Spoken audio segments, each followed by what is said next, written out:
చంచలమ్మ బసవను బసవా అని చెప్పేసి అయితే చాలా గట్టిగా పిలుస్తూ ఉంటుంది. ఇంతలో అక్కడికి బసవ వస్తూ ఉంటాడు. అది చూడగానే అక్కడ ఉన్న చంచలమ్మ చంటిని ఎక్కడ ఉన్నా సరే త్వరగా ఇక్కడికి తీసుకొని రా అని చెప్పేసి అయితే అంటూ ఉంటుంది. ఆ మాటలు వినగానే అక్కడ ఉన్న బసవ సరేనమ్మగారు ఎలాగైనా సరే మీ దగ్గరికి తీసుకొని వస్తాను అని చెప్పేసి అయితే చంటి దగ్గరికి వెళ్తూ ఉంటాడు. చంటి నువ్వు ఎక్కడ ఉన్నావా? నేను ఎక్కడెక్కడో తిరుగుతున్నాను.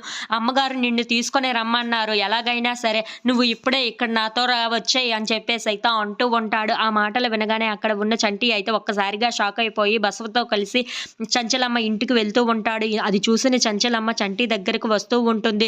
ఇంతలో అక్కడ ఉన్న చంటి మాత్రం మీరు ఎందుకు నన్ను పిలిపించారో నాకు తెలుసమ్మా అని చెప్పేసి అయితే అంటూ ఉంటాడు.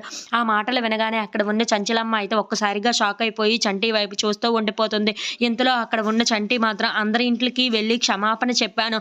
మీ ఇంట్లో చెప్పలేదు కదా, మీ ఇంట్లోనే తప్పు జరిగి ఉండి అలాగే మీ ఇంట్లోనే చెప్పకపోతే అది మంచిది కాదు కదా, అందుకే మీరు నన్ను పిలిపించారు కదా ఇక్కడికి అని చెప్పేసి అయితే అంటూ ఉంటాడు. ఆ మాటలు వినగానే అక్కడ ఉన్న చంచలమ్మ అయితే ఒక్కసారిగా షాక్ అయిపోతూ ఉంటుంది. ఇంతలో అక్కడ ఉన్న చంటి మాత్రం అవునమ్మ గారు మీ ఇంట్లో కూడా క్షమాపణ చెప్పాలి కదా మరి నేను అని చెప్పేసి అయితే అనుకుంటూ తనకు మోకాల మీద నించొని సాష్టాంగ నమస్కారం చేసి నన్ను క్షమించండి అమ్మగారు అని చెప్పేసి అయితే ఇంటి మొత్తంలో ఉన్న ఆడవాళ్ళందరికీ చెప్తూ ఉంటాడు. అది చూడగానే అక్కడ ఉన్న చంచలమ్మ అయితే ఒక్కసారిగా షాక్ అయిపోతూ ఉంటుంది. ఏంటి వీడు ఇలా చేస్తున్నాడు అని చెప్పేసి అయితే చాలా బాధపడుతూ ఉంటుంది. If you like this video please like, share and subscribe friends.